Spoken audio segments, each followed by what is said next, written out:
अस्सलाम वालेकुम वरहमतुल्लाहि वबरकातुहू। उम्मीद करते हैं कि आप लोग सब ठीक ठाक होंगे, फ़र्स्ट क्लास होंगे, मज़े में होंगे, फिट फाट होंगे और जहाँ भी कहीं होंगे अपनों के साथ। हमारा ये प्रोग्राम खूबसूरत से जो तख्लीक किया बनाया जनाब अली आपके लिए और जनाब हुसैना मैसिटी 10 और आपकी खिदमत में हाज़िर नज़र अली बेग। सबसे आगाज़ में सबसे पहले आपको वेलकम करेंगे और शुक्र अल्हम्दुलिल्लाह कहेंगे कि अल्लाह ताला के करम से आज का एक और दिन हमें मिला। ना बल्कि ये दिन बड़ा ख़ास है और दिन इसलिए ख़ास है क्योंकि जुम्मतुल मुबारक का दिन है और आज का दिन के हवाले से थोड़ी सी हम बातचीत करते चले। जुम्मे का दिन अल्लाह पाक की एक अज़ीम नेमत है जो सर कायनात सल्लल्लाहु अलैहि वसल्लम के सदक़े आपकी उम्मत को नसीब हुई। अरबी ज़बान में इस दिन का नाम अरूबा था, बाद में जुम्मा रखा गया और सबसे पहले जिस शख्स ने इस दिन का नाम रखा वो कब बिन लूही है।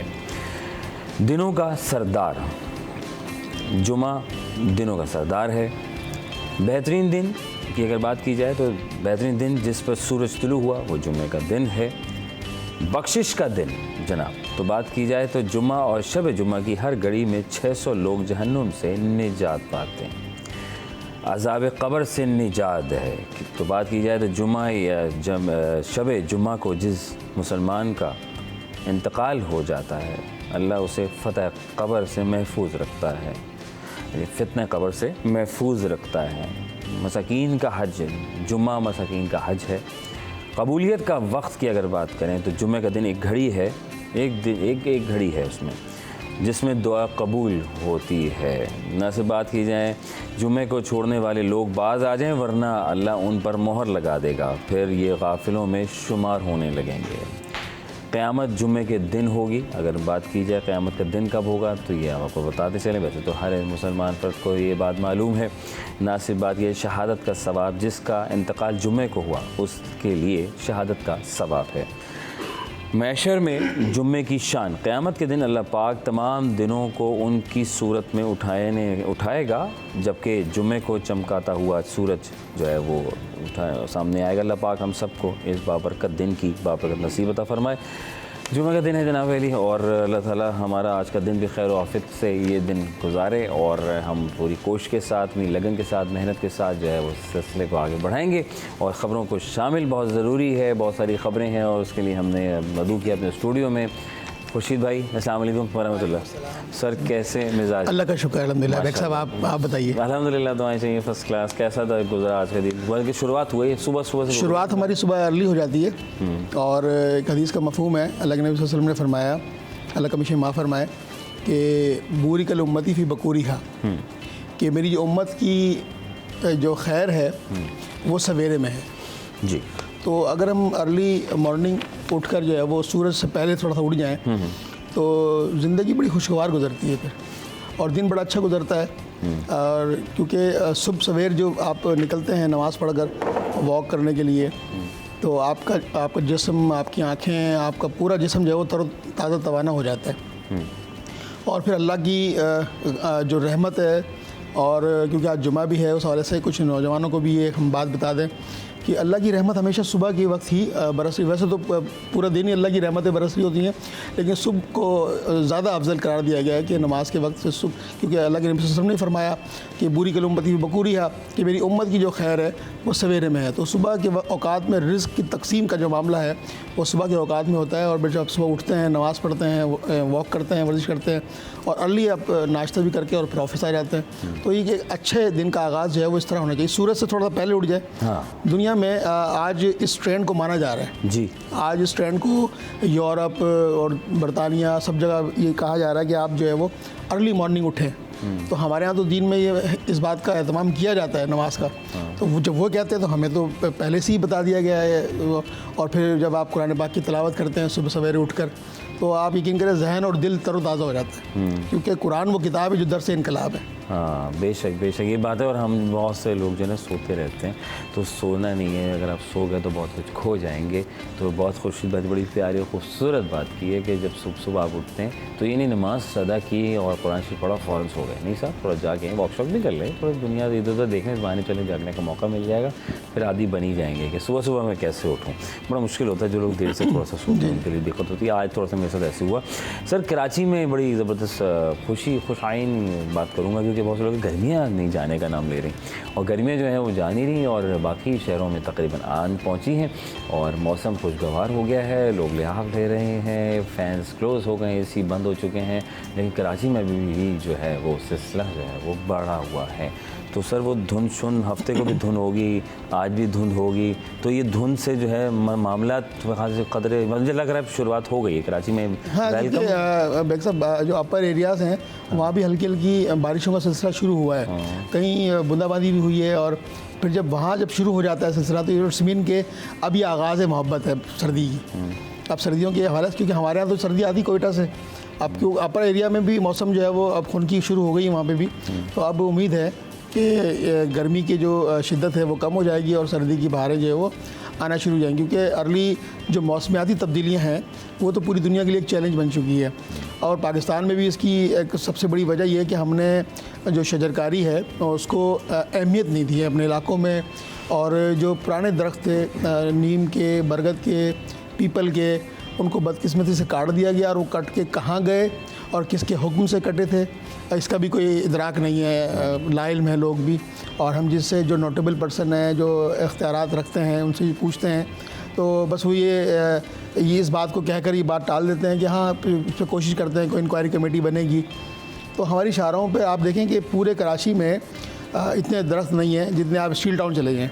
जी जी जी, स्टील टाउन आपको हरा भरा मिलेगा बिल्कुल, बहुत एक कराची जू मिलेगा। जी, कराची जू में भी दरख्त, कराची यूनिवर्सिटी में भी, कराची यूनिवर्सिटी में आपको बड़ी पॉजिटिव बात बताऊँ, वहाँ के कुछ स्टूडेंट्स ने, हमने 4 रोज़ कबल इसको रिपोर्ट किया, उन्होंने एक ज़मीन का टुकड़ा जो है वो यूनिवर्सिटी से लिया और कहा जी हम इस जो हमने पोर्शन बनाया इसके ऊपर हम शजरकारी करेंगे।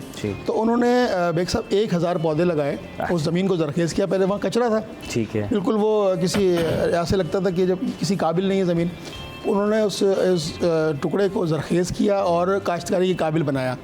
1000 पौधे उन्होंने लगाए, जिसमें फलदार दरख्त, नीम, और इसके अलावा अमरूद, और उसके अलावा जंगल जलेबी, और इसके अलावा और दूसरे जो फ्रूट्स हैं, और शरीफा, इस तरह के 14 अक़साम की जो है ना उन्होंने फलदार दरख्तों के पौधे लगाए उसमें।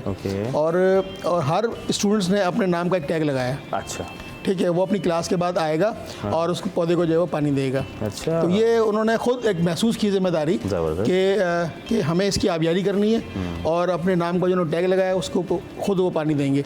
तो ये बशमूल उनका काम नहीं था, ये काम मिन हसन कौम, हम तब पूरी कौम का काम है, हम पूरी पाकिस्तानी लोगों का काम है कि हम अपने हिस्से का काम तो कर लें। सारा मलबा हम गवर्नमेंट पर डाल देते हैं, हम अपने हिस्से का काम तो करें, कम से कम कि एक पौधा तो कम से कम लगाएं अपने इलाके में, मोहल्ले में एक पौधा लगा दें बस। सर हमारी कराची में तो कंक्रीट ऑलमोस्ट कंक्रीट का जंगल है सर। ये कुछ जगहें हैं जहाँ बाकी, जैसे कि आपने अर्ज़ किया, दुनिया भर में ऐसे बहुत से कराची जैसे शहर हैं, तो वहाँ का फिर मामला ज़िंदगी भी ऐसी रहती है, वहाँ भी सर्दी गर्म का मामला रहता है, वहाँ की गवर्नमेंट महकमा मौसम वहाँ का कुछ काम करती है। देखिए इसमें एक तो नेचुरली फैक्टर है, ठीक है, एक तो कुदरती मामला है कि जैसे मैं आपको मिसाल दूँ, नवाबशाह एक शहर है, हैदराबाद, ये वहाँ सर्दी भी बहुत ज़्यादा पड़ती है, गर्मी भी बहुत ज़्यादा पड़ती है। इसी तरह लड़काना चले जाएँ, लड़काने में भी ये मामला है, ठीक है। और फिर अब कराची आ जाए, कराची में तो गर्मी ज़्यादा पड़ती है और सर्दी कम है। अच्छा, शुक्र है चले गर्मी पड़ती तो आम पक जाते हैं। हाँ, आम पक जाते हैं। कैसे पक? सर्दी गर्मी का ज़्यादा होना चावल के लिए भी अच्छा है। देखें, हम सोचते हैं कि यह नुकसानदेह है, चावल की काश्त के लिए बहुत अच्छा होता है, क्योंकि जितनी ज़्यादा गर्मी पड़ती है चावल अच्छा पकता है। और सर्दी का ज़्यादा होना गन्ने की काश्त के लिए अच्छा है, क्योंकि जितनी ज़्यादा सर्दी पड़ेगी एक साहब उतनी गन्ने में मिठास होगी। सर ऐसे ये उस काश्तकार के लिए फ़ायदेमंद बात है। हाँ। तो आप और हम सोच रहे होंगे यार सर्दी बहुत पड़ रही है और फिर 4 कंबल ओढ़ लेते हैं, तो उस काश्तकार के लिए अल्लाह ताला ने फ़ायदे ही रखे हैं। खुशी भाई, आखिरी दफ़ा आपने जो है, एक तो होता था लिहाफ, फिर आ गया कंबल, फिर आया रज़ाई, तो कराची में आखिरी दफ़ा रज़ाई कब आपने ओढ़ी थी? रज़ाई तो हमारे यहाँ नहीं है, हम कंबल ही लेते हैं। कंबल तक हम रहते हैं, कंबल तक। हाँ, हमारी सर्दी कंबल तक आती है, कंबल तक आती है। इवन हम जब नॉर्दर्न एरिया में गए थे सर्दी के दिनों में, तो उस होटल वाले ने जो है वो 3 चीज़ें ला के दी हमें। एक कंबल ला के दिया, एक मोटी रज़ाई ला के दी, तो वहाँ हमने वो उसको इस्तेमाल किया। और हीटर भी लगा के दिया। हीटर भी लगा ना। नारायण की बात कर रहा हूँ, नारायण का, क्योंकि हमने अर्ली उठ के जो है वो झील सैफुल मुल्क जाना था। अच्छा, तो हमने वो सारा जो सामान था वो जीप में रख लिया, कंबल रजाई सबको हम वो पीछे बैठ आपने गए। कहा कराची में तो सर्दी हाँ, मिली हम नहीं लोग रही, सारे तो दोस्त जो है वो वहाँ पीछे जाके, बैठ गए जीप में और हमने वो सारी रजाइयाँ कंबल सब ओढ़ लिए और वो जीप चलती रही और इसी तरह हम झील साहिबुल मुल्क पहुँच गए। क्या होता है, कैसा खूबसूरत है ना, बहुत अच्छा हसीन नज़ारे थे, बिल्कुल फ्रेश, बिल्कुल फ्रेश, रिफ्रेश हो जाता है बंदा, बिल्कुल ऐसे। इसी तरह आप है ना, सुबह 4 बजे जब निकलेंगे सर्दी में तो लग पता जाता है। लग पता जाता है, जब सर्दी आ जाती है तो बड़ा मज़ा आता है। और सर्दी के एंजॉय करने के लिए कराची वाले जो हैं वो रुक करते हैं ऊपर एरियाज़ का, KPK में चले जाते हैं, एंजॉय करते हैं, अपने फ्रेंड ग्रुप के साथ जाते हैं, कोई सिलसिला बन जाता है, कोई ट्रैवल एजेंसी के थ्रू चला जाता है और जिनके कोई आबा अजदाद वहाँ रहते हैं अपर एरियाज़ में कराची वालों के, तो वहाँ जाके उसको रिहाइश जो है वो मुफ्त मिल जाती है और फिर उसके बाद जीप शीप करते हैं और फिर घूमने फिरने चले जाते हैं। अच्छा जनाब, दर्जा हरारत जो है वो 34 से 36 डिग्री सेंटीग्रेड अभी भी जो है वो है, लेकिन रात में मैं देखा काफ़ी बेहतर हो जाता है, रात में बेहतर होना शुरू हो गया, 29-28 पे तकरीबन आने लगा है, मैं देख रहा हूँ। 29-28 तक आने लगा है वो। ये अंदरूनी शहर का ही दर्जा हरारत है या ये बाहर? ये अंदरून का बता रहे हैं और अगर मज़ाफ़ात में चले जाएँ तो थोड़ा सा टेम्परेचर डाउन हो जाता है। डाउन हो जाता है, जिनके अंदर में खास से आपके ये मलीर है, कोरंगी के बिल्कुल मज़ाफ़ात वाला जी, जो साहिली पट्टी हमारी है वहाँ पर मौसम रात को कदरे बेहतर हो जाता है। अच्छा, वेरी गुड, ज़बरदस्त। अच्छा जनाब, हमें जो है वो ज्वाइन किया है नुमान भाई, अस्सलाम वालेकुम रहमतुल्लाह, कैसे हैं? Good morning. आप बताएं कैसे हैं? अल्हम्दुलिल्लाह यार, मुझे नींद बहुत आ रही है मुझे तुम्हें भी बहुत नींद मुझे मालूम हो रहा है, लग रहा है ना, हाँ एक्टिव बिल्कुल। हाँ ना, वो जो आज जो खुर्शीद भाई है ना, मैं खुर्शीद भाई को देख के थोड़ा सा चार्ज ज़्यादा बोलने दे रहा। हाँ, खुर्शीद भाई ज़्यादा चार्ज है। तो कैसे हो, ठीक है आप? अल्हम्दुलिल्लाह। माशाल्लाह, नींद शींद हुई पूरी? नहीं हुई है ना, लाइट वेट तो नहीं चली गई थी, ऐसा तो नहीं हुआ? नहीं, वैसी जैसे बात हो रही थी अभी के थोड़ी सा रात के वक्त सुबह के वक्त मौसम थोड़ा सा अच्छा हो जाता था, तो वो उठने में थोड़ा सा। हाँ, अच्छा सर्दियाँ आती हैं ना नुमान, मैं देखा है कि वो जब सर्दियाँ होती हैं तो फिर दिल करता है यार अभी और लेट जाओ और सो जाओ, मन नहीं करता है लिहाफ में से कंबल में से निकलने। वही जो हम 5 घंटे 4 घंटे सोते हैं, वही नींद अब ना 7 घंटे के लिए हमें चाहिए होती है, 8 घंटे के लिए चाहिए होती है, बढ़ता रहता है सर्दी, बढ़ता रहता है ना।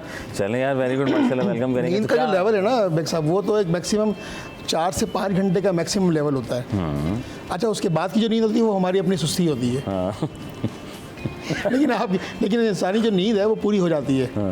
अब कोई कहता है कि 8 घंटे सोना चाहिए क्योंकि 9 घंटा, लेकिन मैक्सिमम जो एवरेज नींद का जो दौरानिया होता है जिससे जिस्म पुरसुकून हो जाता है वो है 4 से 5 घंटे का दौरानिया, है ना जी। ये हो जाती है इसमें 4 से 5 हो जाती है। सर नहीं, मुझे 10 घंटे चाहिए कम से कम सर्दी में सर्दियों में, है ना, गर्मी में सर्दियों में चाहिए। अच्छा जनाब अली, सिलसिला चल रहा है, बढ़ा रहे हैं और गुफ्तगू भी चल रही है और ख़बरों से मुतालिक गुफ्तगू भी जारी है। और कल जो है वो अच्छी खबर है बड़ी ज़बरदस्त, वो अभी डिस्कस करेंगे। वो हैदराबाद जहाज़ पहुँच गया, उन्होंने कहा यार चलो जिद्दा से रियाद तो चला ही गया था सऊदी एयरलाइन जो थी, अब हमारे यहाँ भी जो है वो एक नकारा जहाज़ को इधर से उधर किया गया और बहुत से लोगों ने शायद देखा भी होगा, लेकिन वो आया पहुँच गया। और वो क्यों पहुँचा था, क्यों लेकर गए थे, क्या वजूहत पेश गई कि हैदराबाद में क्या वहाँ कोई नया काम होने वाला है, कोई नई जिद्दत आने वाली है, पॉजिटिव इमेज ऑफ पाकिस्तान। वफ़ा लेंगे, वफ़े के बाद दोबारा ज़रा खिदमत होंगे सिटी एट 10।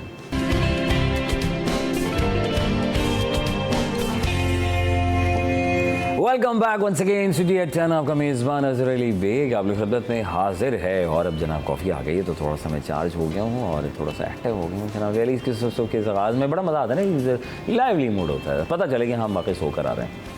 तो सोएं ज़रूर, रात की नींद बहुत ज़रूरी है। 10 से 5 डॉक्टर कहता है कि सेहतमंद इंसान रहने के लिए जो है रात 10 से सुबह के 5 बजे तो नींद लाजमी लें, क्योंकि आपकी जिस्म में जो जितनी भी थकावट है, जितनी मेंटेनेंस जिसे कहते हैं, कोई भी जैसे जहाज़ की बात की जाए, ट्रेन की बात की जाए, गाड़ी की बात की जाए, बसों की बात की जाए, हर इंसान को या हर चीज़ को उसके रेस्ट, उसकी मेंटेनेंस की रिक्वायर्ड होती है, इसी तरह इंसान को भी रिक्वायर्ड होती है। तो अल्लाह ताला ने एक ऐसा ग्लैंड रखा है आपके दिमाग में जो कि वो निकलता है और पूरी बॉडी में छा जाता है, उसके बाद आपकी मेंटेनेंस करता है। और जब वो मेंटेनेंस करता है तो सुबह जब आप उठते हैं तो आपके जोड़ जो है बिल्कुल ऐसे होते हैं कि आप उठते ही भागने का मन करता है। आप कहते हैं वाह, ऐसा लग रहा है ऑयलिंग शॉयलिंग सी हो गई है और आज मैं बड़ा फ्रेश। तो लेकिन अगर आप रात ना सोएं तो सारा दिन आपका भारी रहता है, आप फ्रेशनेस के शिकार, बिल्कुल मतलब अब वो बात नहीं रहती खुर्शीद भाई, कभी रात अगर आप जागें आपकी तबीयत भारी रहती है, क्योंकि एक नेचुरली सिस्टम है, अल्लाह ताला ने रात आराम के लिए बनाई है, राहत के लिए बनाई है और सुकून के लिए बनाई है। तो अगर हम रात को सुकून नहीं लेंगे, नींद नहीं लेंगे प्रॉपर तरीके से, और अपना जो दिया हुआ वक्त है उस वक्त पे नहीं सोएंगे तो यकीनी तौर पर हम सुबह जब उठेंगे तो वो आप अपने आप को जो अनकंफर्टेबल महसूस करेंगे। तो अल्लाह ताला ने एक निज़ाम बनाया कि इंसान दिन भर काम करता है, अपने रिस्क के लिए, रिस्क हलाल के लिए कोशिश करता है, और रात को फिर वो मोमिन जो है वो आराम कर लेता है और अर्ली मॉर्निंग फिर उठकर दोबारा अपने दुनियावी जो काम है, उसके जॉब है, दीगर इस बच्चों को स्कूल लेके जाना है, छोड़ना है, और दिन भर की जो दौड़ धूप होती है उसके लिए कोशिश करता है। तो रात अल्लाह ताला ने सुकून के लिए बनाई है, तो इसको हमें एंजॉय करना चाहिए, सुकून से सोना चाहिए, आराम करना चाहिए, जो बात है। अच्छा जी, हम बात करें, ज़ाहिर है हर इंसान को जो है वो रेस्ट रिक्वायर्ड है और कुछ चीज़ों को रिटायरमेंट की भी ज़रूरत होती है। तो कुछ कहते हैं कि चलो यार ये चीज़ मुझे अच्छी लग रही है, या हम देखते हैं कि उसकी वो लगती है ना, वो बिट लगती है कि जी ये चीज़ें जो है फ़रोख्त की जा रही हैं, इनका टाइम पूरा हो गया।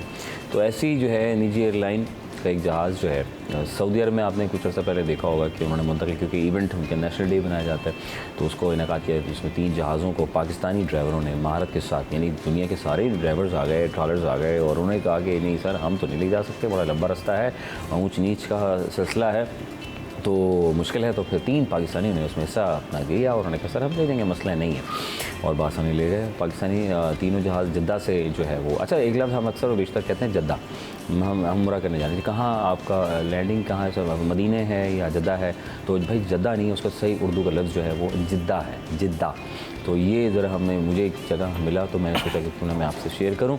अच्छा जी, वो सीन ये है कि 737 बोइंग है और 110 फीट लंबा जो है वो ट्रॉलर है, और सिविल एविएशन की ज़ेर निगरानी और उनकी टीम के साथ जो है वो मिलजुल इतफाक़ करके जो है कराची से हैदराबाद लेकर गया गया। जी, हैदराबाद।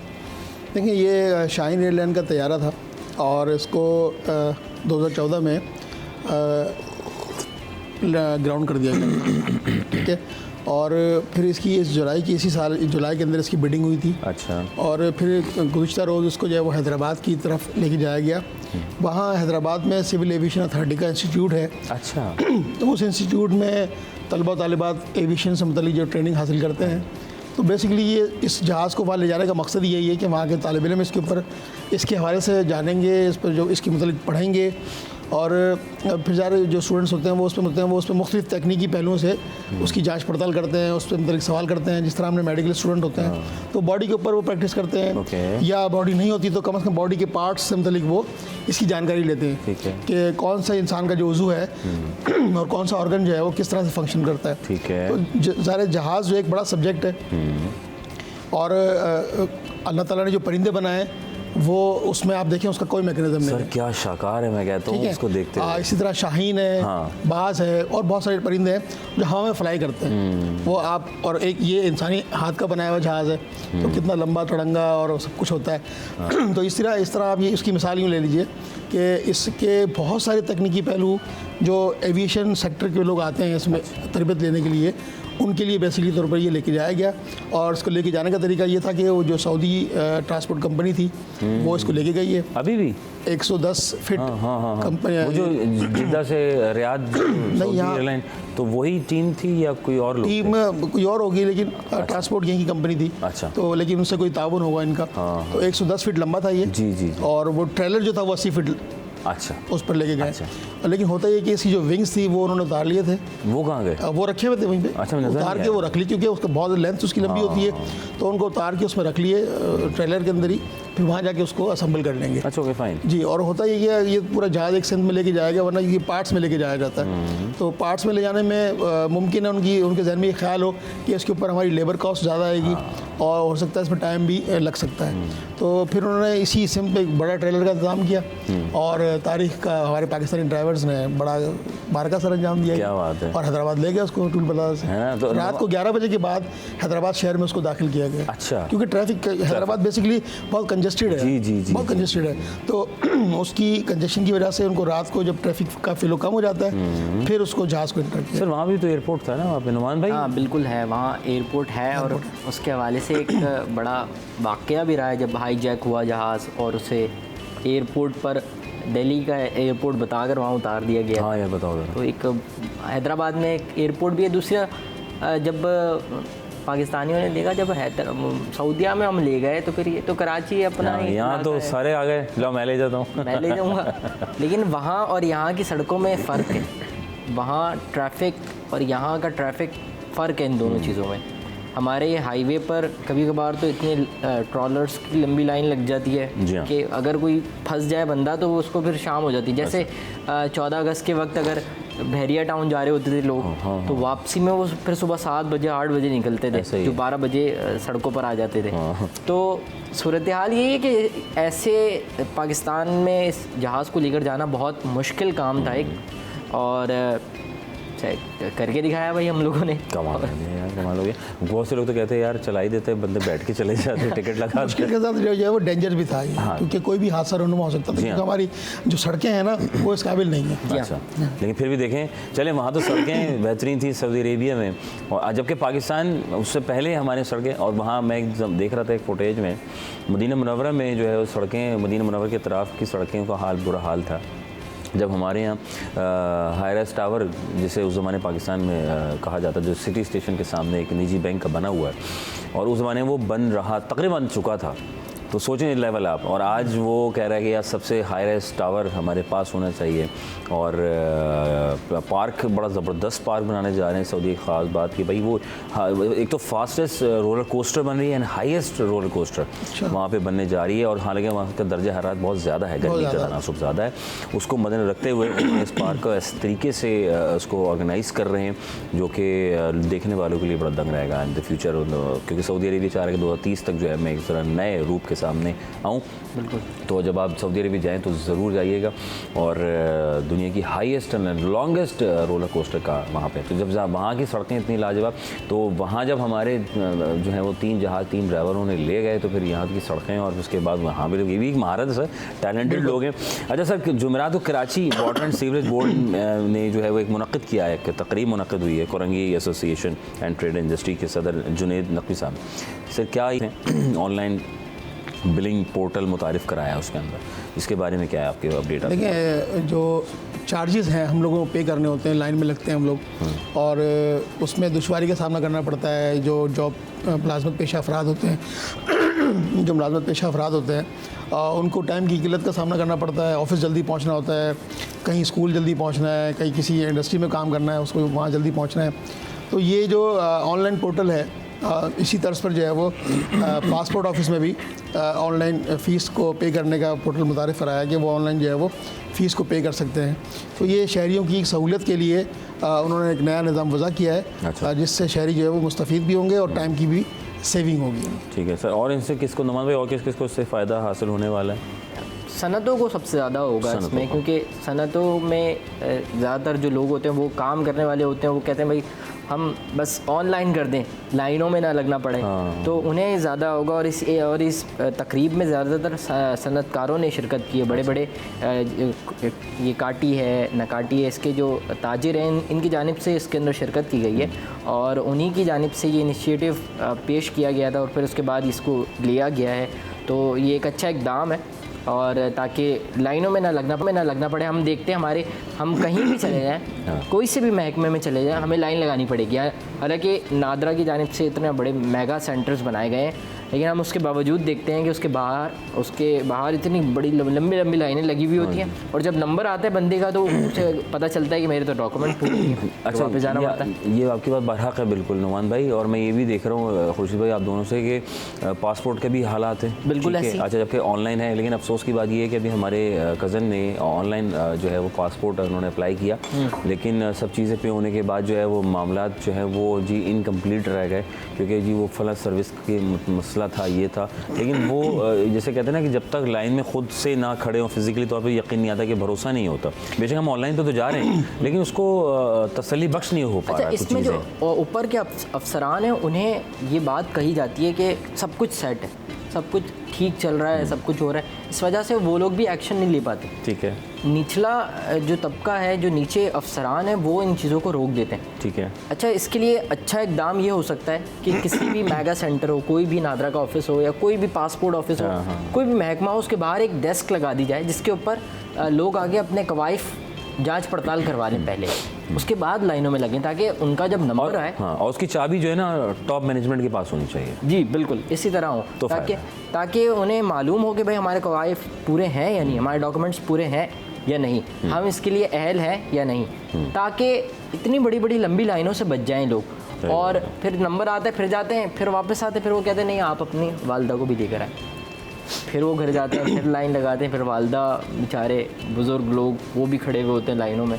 तो ये सूरत हाल हमारे तमाम महकमों में चल रही होती है। हॉस्टल अभी तक चल रही है ऑनलाइन होने के बावजूद? खुर्शीद भाई, प्रॉब्लम ये है कि हमने जो विज़िट किए मुख्तलिफ पासपोर्ट ऑफिस को, कराची में 6 बड़े सेंटर जो है वो पासपोर्ट के यहाँ मौजूद हैं, और सबसे बड़ा सेंटर जो है वो हवाई मरकज़ में, ठीक है, 24/7 वो चल रहा है।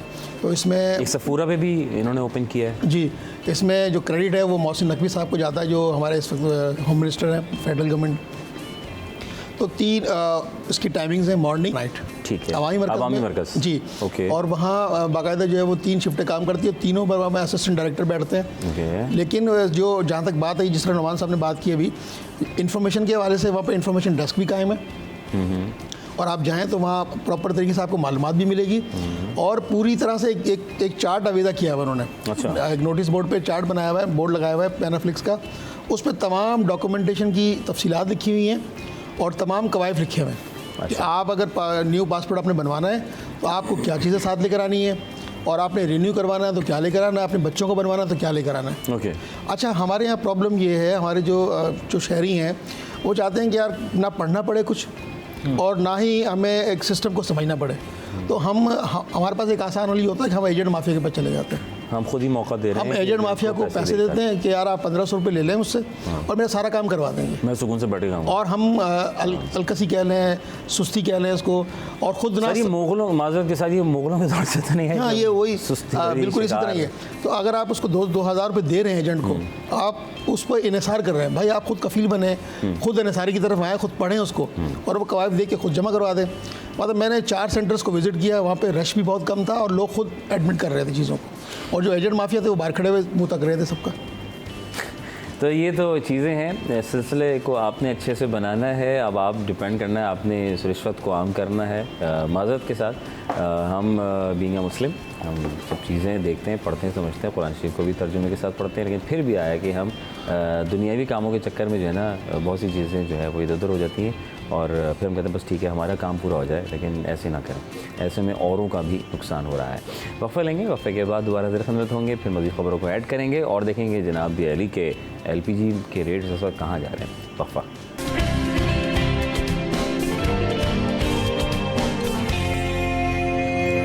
Welcome back once again city at 10। आपका मेज़बान अज़हर अली बेग आप लोग खिदमत में हाजिर है। हम यहाँ हाजिर हैं, आप वहाँ हाजिर हैं, हम सब मिलकर आपकी खिदमत में हाजिर हैं। मुख्तलिफ़ ख़बरों के ऊपर तबसरा और तज्ज़िया करने की भरपूर कोशिश। वो ख़बरें जो आपकी स्क्रीन, मोबाइल की स्क्रीन पर जो आती हैं, फिर आप कन्फ्यूज़ होते हैं ये सच है ये झूठ है, उसको यकीन में तब्दील करने के लिए हमारे साथ जो है रिपोर्टर्स रात मौजूद होते हैं। सीनियर रिपोर्टर हैं खुर्शीद हमारी साहब और नुमान भाई हमारे साथ मौजूद हैं। Welcome once again sir. बहुत से लोगों ने अभी भी TV लगाया सर, गुड मॉर्निंग।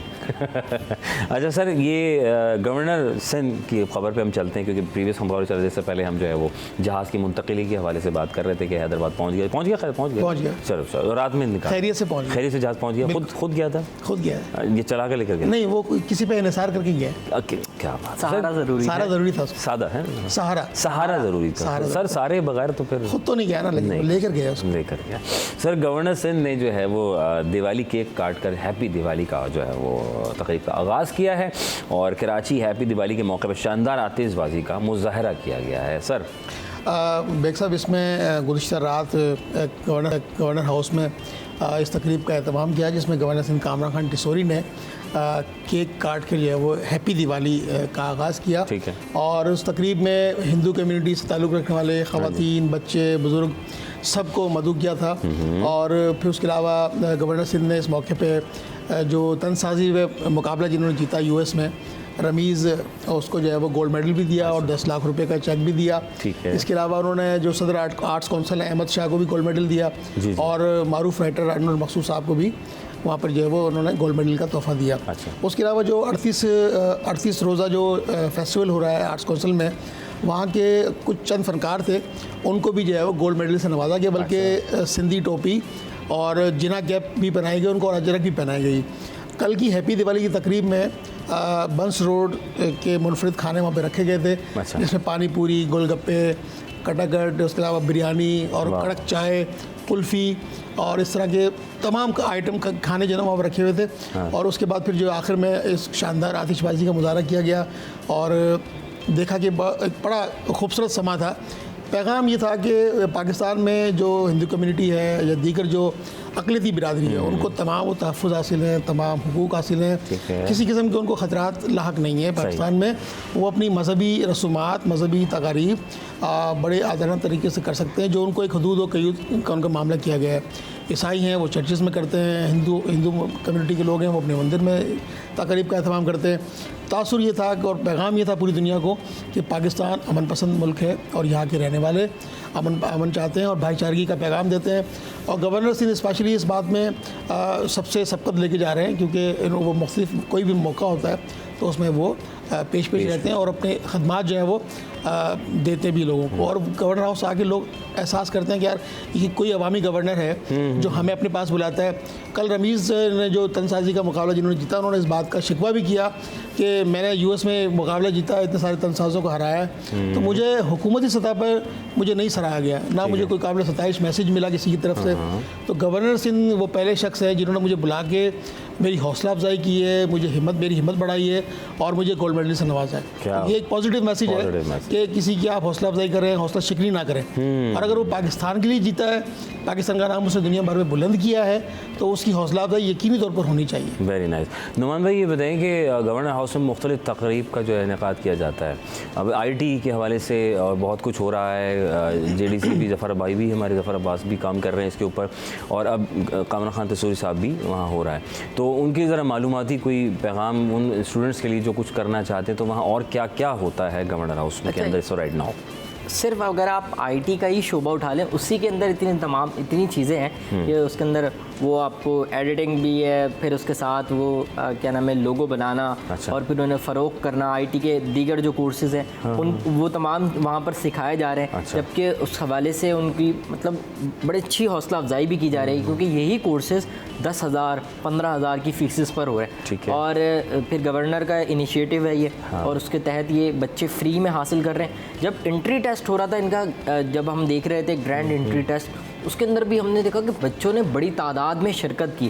तो वो बच्चे इस हवाले से आगाह हैं कि हमें क्या करना है और मुस्तकबिल में हमें कैसे कमाना है, अपना रोज़गार कैसे लाना है और फ्रीलांस वर्क करके हमने करना है। तो ये उन बच्चों के पास ये मालूमात पहले से हैं, हमसे ज़्यादा हैं, और वो अच्छे तरीके से इन तमाम चीज़ों को जानते हैं। दूसरा, दिवाली के हवाले से जो गवर्नर हाउस में तकरीब हुई है, पाकिस्तान बनाने का मकसद भी यही था, हुसूल का मकसद भी यही था कि हर रंग, नस्ल, ज़बान, सकाफ़त, मज़हब, किसी से भी ताल्लुक़ रखने वाले लोग हों, वो अपनी मजहबी और अपनी जो उनकी कल्चरल एक्टिविटीज़ हैं उन्हें अच्छे से उसे सेलिब्रेट किया जाए।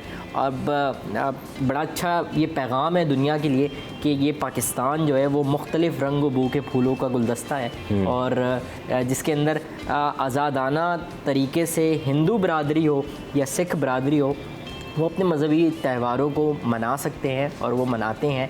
और ये ज़बरदस्त आतिशबाजी करने का मकसद भी यही था कि दुनिया को दिखाया जाए आसमान पर कि पाकिस्तान में भी दिवाली जो हिंदू बरादरी का मजहबी त्यौहार है उसे सेलिब्रेट किया जाता है। तो ये सब चीज़ें हैं जो आपके सामने हम स्क्रीन के ज़रिए जो है आप तक पहुँचाई जाती हैं। चीज़ों को आगे बढ़ाएंगे, एक और ख़बर है, लेकिन ख़बर जो है बड़ी ज़बरदस्त है, लेकिन वक्फा बहुत ज़रूरी है क्योंकि पेट्रोल प्राइस की बात करेंगे और कुछ और भी, यानी कि LPG, क्योंकि LPG से रक्षे हज़रात और ख़वातीन घरेलू घरदस्ती ये सब चीज़ें शामिल। तो रेट्स कहाँ किधर, क्योंकि आप सिलेंडर के लिए भी जाते हैं क्योंकि रात में गैस नहीं आती है, तो उसके लिए क्या रेट्स हैं, कितना बढ़ा है, कितना नहीं, कितना घटा है, वक्फे के बाद बात करेंगे आपके साथ।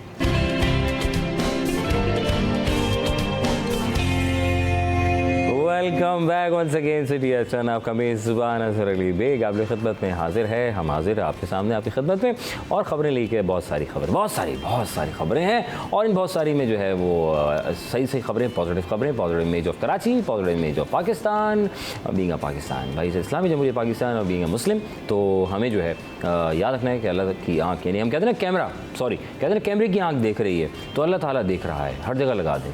तो शायद अगर जिसका खौफ दिल में हो, मतलब होना चाहिए वैसे तो, लेकिन अफसोस की बात हमारे जो है ना कैमरे की आंख का खौफ ज़्यादा होता है। वैसे नहीं होता सर, है ना, कैमरे वैसे लगा देते हैं, उसका खौफ नहीं होता, उसके सामने धड़ल्ले से और ये हाँ ढिशूम चलो भाग गए। देखिए ये तो एहसास की बात है, एहसास की बात। ये तो ज़ाहिरी कैमरे हैं जिसकी वजह से हम मॉल्स में, होटल्स में या फिर कहीं और किसी दफातर में हम जो है वो पान की पीक फेंकते हुए खौफ में मुब्तला होते हैं, कहीं चोरी करते हुए खौफ में मुब्तला होते हैं, कहीं कचरा फेंकते हुए खौफ में मुब्तला, यार कैमरे की आंख देख रही है। और अगर ये एहसास दिल में हो कि अल्लाह ताला हमें देख रहा है और हमारे साथ जो 2 फरिश्ते मौजूद हैं किरामन कातिबीन, वो हमें हमारी हर चीज़ को नोट कर रहे हैं, और कल बरोज़ क़यामत ये सारा शजरा हमारे सामने आ जाएगा कि आपने किस वक्त ये उंगलियां, ये हाथ, ये ज़ुबान, ये आँखें, ये आपका जिस्म गवाही दे रहा होगा कि आपका जिस्म किन किन कामों में इन्वॉल्व हुआ। तो यकीनी तौर पर हमें इस बात का इदराक ही नहीं है, और इदराक मौजूद है, समझ बूझ शऊर भी है, लेकिन हम अपने आप को तसल्ली देने की जो है वो कोशिश करते होते नहीं यार कुछ भी नहीं होगा, कुछ भी नहीं होगा। ये महज एक ख़ुद को खाम ख्याली की बात है, ख़ुद को तसल्ली देने की बात है। अगर उम्मीद तौर पर हम ये महसूस करें कि अल्लाह ताला हमें देख रहा है और 24/7 हमें देखता है, हमारी चीज़ें नोट हो रही हैं, तो मैं समझता हूँ कि बहुत सारी चीज़ों से हम फिर ये कैमरों की का खौफ हमें नहीं रहेगा। जब हमें ये एहसास होगा कि अल्लाह ताला हमें देख रहा है, कहीं हम ज़मीन के किसी कोने के अंदर भी हों या कहीं भी छुप जाएं, लेकिन हम कहीं से बच नहीं, दिलों के हाल जानता है। बिल्कुल, अल्लाह ताला तो हमारी शेरक से ज़्यादा करीब है ना जनाब। तो फिर ये हमें इन कैमरों का फिर एहसास नहीं होगा। बात ये है ना कि वो कैमरे की आंख से ना ये होता है कि यार फ़ौरन पकड़ लेगा, अभी अच्छा अल्लाह में अच्छा लो अभी तो ज़िंदा है, अभी थोड़ी मरना। खौफ मतलब जब दिल में हो कि हमें यहाँ से रुखसत होकर जाना है और फिर वहाँ जब उसके हुजूर पेश होना है, तो फिर उसके बाद फिर आपका क्या होगा, फिर तो आप तन्हा होंगे उस कब्र में। तो फिर ख्याल रखना है कि हमने क्या करना है, किस रास्ते का चुनाव करना है। हम बातें बहुत कर लेते हैं, फ़लसफ़े बांध लेते हैं और गुफ्तगू करते हैं, बस हम आपस में बैठ के गुफ्तगू शायद इसलिए कर लेते हैं थोड़ा सा बेदार होने के लिए, थोड़ा जागने के लिए, जो चीज़ें हमारी उझल हो जाती हैं आंखों से, थोड़ा सा अपने आप को एक्टिव करने के लिए। अच्छा साहब, ब्रेक से पहले थे और हम बात कर रहे थे पेट्रोलियम मसनूआत और LPG के प्राइजेस के ऊपर चलते हैं। और ओगरा ने जो है LPG की जो है फ़ी किलो कीमत जो है वो में इजाफा कर दिया है। बात ये है कि एक तरफ गैस नहीं आ रही, रात 10 बजे चली जाती है, सुबह आती है, उसके बाद फिर गैस के रेट्स भी आप बढ़ाए जा रहे हैं। तो ओगरा से मेरी गुजारिश सर, देखें हर जगह से जो है ना इस वक्त आवाम का जो है वो कबाड़ा हुआ चाहता है, हो चुका है बल्कि, और जिनके पास जो साहिब इस्तात की हैसियत है वो तो चलें ठीक है, लेकिन जो ज़्यादातर अक्सरियत है वो उससे 2-4 है। तो बात ये कि दुआएं समेटें ना कि जो है वो सर इसका क्या रेट है, क्या हालात वाक़यात हैं। इसमें ओगरा ने जो कीमतें बढ़ाई हैं उसमें LPG की फ़ी किलो कीमत में 2 रुपये 89 पैसे उन्होंने इजाफा किया है। 89 पैसे बिल्कुल ऐसी है क्योंकि बड़ा मुश्किल हो जाता है 79 और 89 जैसे 29 और 39 है। तो कोई इसको 29 कहता है, लेकिन सही लफ्ज़ 29 है। 39 हाँ। अच्छा ये सॉरी मैं बात से हट रहा हूँ, क्या कह रहे हैं? हाँ 39 को सही कह रहे हैं, 39 अच्छा ये जो 89 है ये रिश्ता भी तो है ना ये? हाँ बिल्कुल, ये बड़ा खूबसूरत रिश्ता है। ये एक क्योंकि अल्लाह के नबी सल्लल्लाहु अलैहि वसल्लम के जब नवासे थे तो वो उनको बहुत प्यार करते थे। तो इस नवासे वाले रिश्ते में और नवासी वाले रिश्ते में ये कितनी मिठास है कि दिल को और जहन को ऐसे सुकून मिलता है कि जब नवासी आपके पास आएंगे इंशाअल्लाह ताला मुस्तकबिल में, तो आपको महसूस होगा कि यार कितना मिठास वाला रिश्ता है और इंतज़ार होता है। हाँ बेटी है, बेटी के बच्चे आप उनके नाना बनेंगे इंशाल्लाह। तो फिर उसको छुट्टियाँ गुजारने जाते, हम भी अपने ननियाल जाते थे।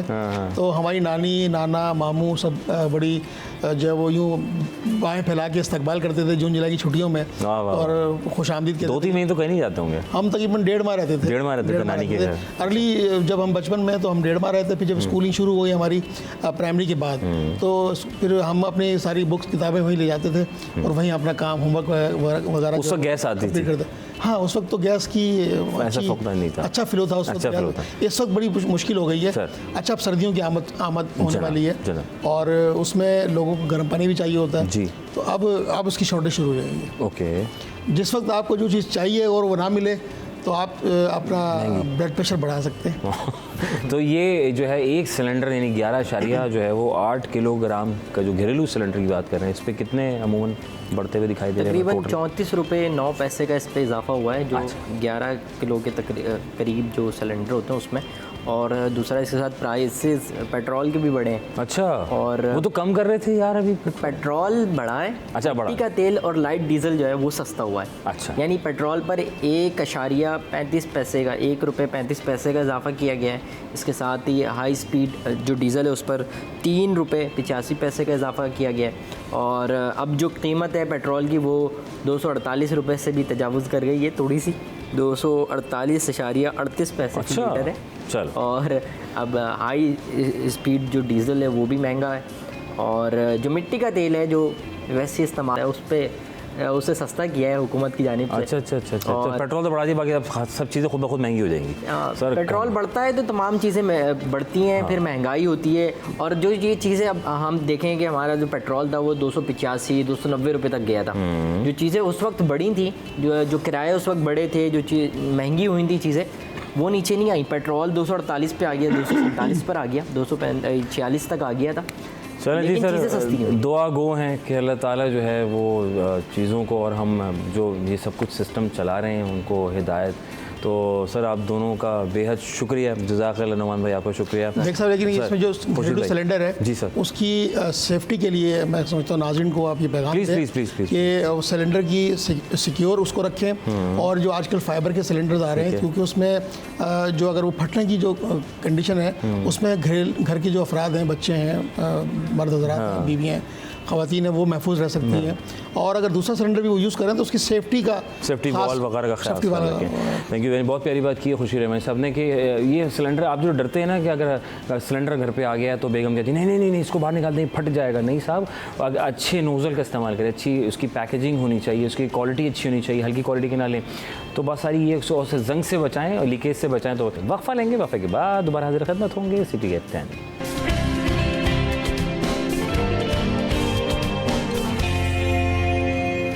अस्सलाम वालेकुम वरहमतुल्लाहि वबरकातुहू। एक मरतबा फिर welcome back once again city at 10। आपका मेज़बान अज़हर अली बेग आपकी खिदमत में हाजिर है। हम हाजिर हैं आपकी खिदमत में एक मरतबा फिर नए गेस्ट के साथ और नए टॉपिक के साथ।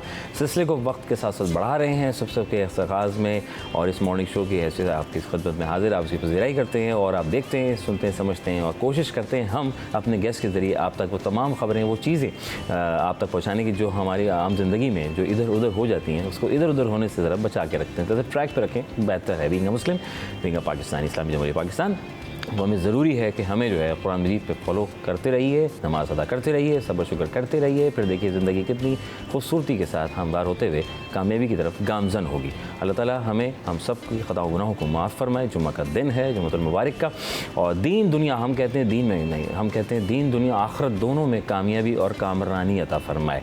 अगर आप किसी के लिए कुछ अच्छा नहीं कर सकते किसी वजूहात के बिना पर, या आप इतने हैसियत नहीं रख सकते कि किसी की मदद, लेकिन आप अपनी अपनी तरीक़ेकार से, अपनी किसी अंदाज से शायद आप किसी का अच्छा कर सकते हैं, किसी के लिए रास्ते बना सकते हैं, तो अल्लाह ताला हो सकता हो कि फिर आपके लिए, फिर देखिए न सिर्फ आप बल्कि आने वाली आपकी जनरेशन के लिए भी अच्छा कर सकता है।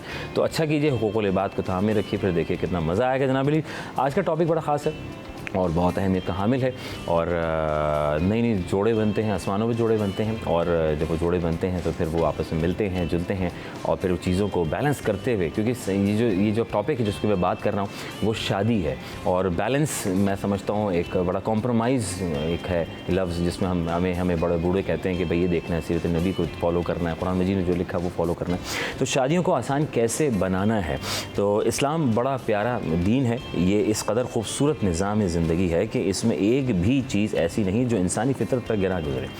इस्लामी निज़ाम माशरे में निकाह को बहुत अहमियत हासिल है, क्योंकि ये अफ़त असमत की हिफाजत और नस्ल इंसानी की बका का ज़रिया है। इसलिए अल्लाह ताला ने निकाह की तरगीब दिलाई है। निकाह महज सुन्नत नबी सल्लल्लाहु अलैहि वसल्लम नहीं, बल्कि बाज़ हालात व मामलात में ये फ़र्ज़ और वाजिबात की वजह से हैसियत अख्तियार कर लेता है। इसलिए नबी करीम सल्लल्लाहु अलैहि वसल्लम ने इसे तकमील ईमान का फितना दिया है, और बिला वजह निकाह से एतज़ाज़ करने वाले दो टोक ताल्लुक़ क़ता किया है। तो इस पर थोड़ा सा बात करेंगे डिटेल में।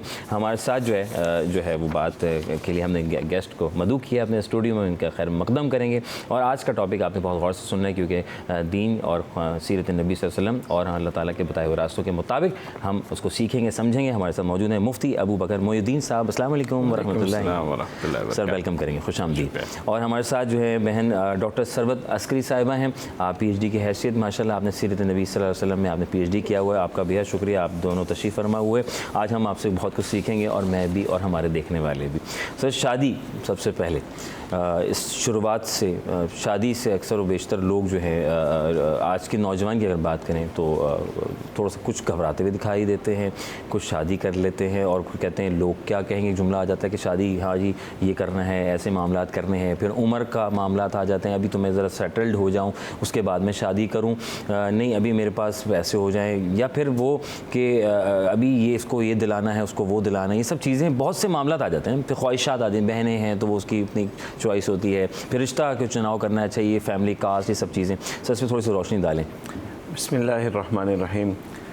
शादी या जिसे शरीयत में निकाह से ताबीर किया गया है, अल्लाह के रसूल सल्लल्लाहु अलैहि वसल्लम का फरमान है अन्निकाहु मिन सुन्नती, निकाह मेरी सुन्नत है। और एक और जगह फरमाया कि फ़मन रग़िबा अन सुन्नती फ़लैसा मिन्नी, जो मेरी सुन्नत से रोगिरदानी करता है तो वो मुझ में से नहीं है। तो यहाँ दो तीन चीज़ें हैं। एक तो ये कि एक शख्स का बग़ैर निकाह के रहना, बावजूद इसके कि वो निकाह करने पर शरीयत की हिसाब से कुदरत रखता है, उसके पास सारे असबाब मुहैया हैं, तो ऐसे शख्स के लिए तो अल्लाह ताला के रसूल सल्लल्लाहु अलैहि वसल्लम ने सख्त वईद फरमाई है। वईद का मतलब ये है कि उसकी बाज़ पुरस फरमाई है। हज़रत अब्दुल्लाह इब्न मसूद रज़ी अल्लाह ताला अन्हु तो यहाँ तक फरमाते हैं कि मुझे अगर पता चल जाए कि मेरी ज़िंदगी के 10 दिन बाकी हैं और मेरी जो ज़ौजा है वो फौत हो जाए और मैं बग़ैर निकाह के हो जाऊँ, तो वो 10 दिन भी मुझे बग़ैर निकाह के गुजारना पसंद नहीं है। मैं उसके लिए भी शादी करूँगा, निकाह करूँगा कि मैं अल्लाह से इस हाल में मिलूँ कि मैं अल्लाह के रसूल सल्लल्लाहु अलैहि वसल्लम की सुन्नत के साथ हूँ। तो निकाह, इससे हमें इन सब चीज़ों को सुनने से हमें दो तीन बातें मिलती हैं कि अगर आपके पास निकाह की ताकत, वो ताकत और कुदरत है जो शरीयत की निकाह में, एक तो वो बात जिसकी तरफ आपने इशारा किया, जो हमने अज्यूम कर ली है कि भाई मेरे पास अच्छा कैरियर, अच्छी तनख्वाह होनी चाहिए और मेरे पास शादी के उस तरह के अखराजात होने चाहिए जिस तरह के मैंने सोच रखा है कि मेरी शादी होनी चाहिए। शरीयत में इस चीज़ों का एतबार नहीं है। शरीयत ने सिर्फ इतना एतबार किया कि जिस खातून से आप निकाह करना चाहते हैं उसका नान नफ़क़ा आप उठा सकते हो, उसका ख़र्चा आप उठा सकते हो, उसकी ज़रूरियात आप पूरी कर सकते हो, तो आपको निकाह की कुदरत और ताकत है। बाकी निकाह के अंदर जो शरीयत ने आपके ज़िम्मे रखा है वो हक़ महर रखा है और उसकी भी पूरी तफसील दे दी है, और वलीमे का एक खाना है, मगर उसमें भी तादाद की कोई कैद नहीं है। अगर चंद दोस्तों को 15-20 को भी आप जमा करके खाना खिला देते हैं या खजूर खिला देते हैं, कुछ भी खिला देते हैं, तो वलीमा उससे भी हो जाता है। तो ये वो बुनियादी ज़रूरियात हैं, अगर आपके पास हैं तो आप निकाह की ताकत रखते हैं।